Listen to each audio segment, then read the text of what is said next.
একটা মন্দির, যা দেখে মনে হয় কেউ স্বপ্ন আঁকিয়েছে পাথরের ক্যানভাসে। জঙ্গলের গভীরে দাঁড়িয়ে আছে এক স্থাপত্য যা সময়কেও চ্যালেঞ্জ করেছে।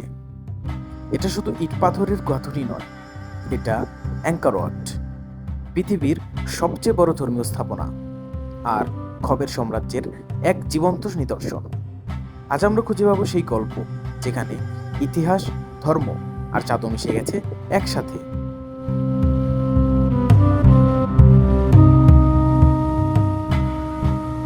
অ্যাঙ্কর ওয়াট, এটা কি শুধুই একটা মন্দির? না, এটা এক স্থাপত্য চমক।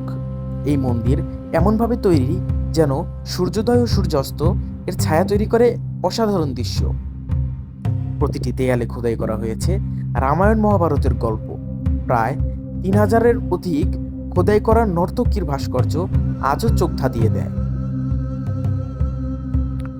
প্রথমে এটি হিন্দু মন্দির হলেও পরবর্তীতে এটি বৌদ্ধ ধর্মাবলম্বীদের তীর্থক্ষেত্রের রূপ নেয়।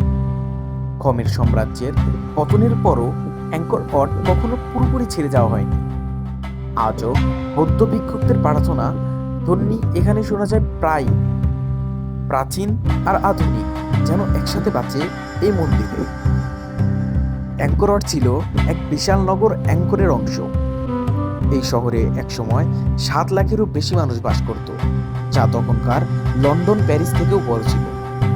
1860 সালে এক ফার্সি অভিযাত্রী হেনরি মৌহট আবারও বিশ্বকে চিনিয়ে দেয় অ্যাঙ্কর ওয়াটের মহত্ব। আজ এটি কেবল ক্যাম্বোডিয়ার প্রতীক নয়, জাতীয় পতাকাতেও রয়েছে এর ছবি। প্রতি বছর লক্ষ লক্ষ পর্যটক আসে এই স্থাপত্যের সৌন্দর্য দেখতে। অ্যাঙ্কর ওয়াট আমাদের শেখায় সময়ের স্রোত সবকিছু ভাসিয়ে নিয়ে গেলেও কোনো কিছু যদি হৃদয় দিয়ে করা হয় তা চিরকাল বেঁচে থাকে। অ্যাঙ্কর ওয়াট শুধু একটা মন্দির নয়, এটা এক হারিয়ে যাওয়া সাম্রাজ্যের আত্মা। তোমরা কি কখনো এমন জায়গা ঘুরে দেখেছো যেখানে ইতিহাস নিঃশ্বাস নেয় এখনো? তা কমেন্টে অবশ্যই জানাবে। লস্ট ইনসে এমন আরো গল্পের জন্য সাবস্ক্রাইব করে সাথে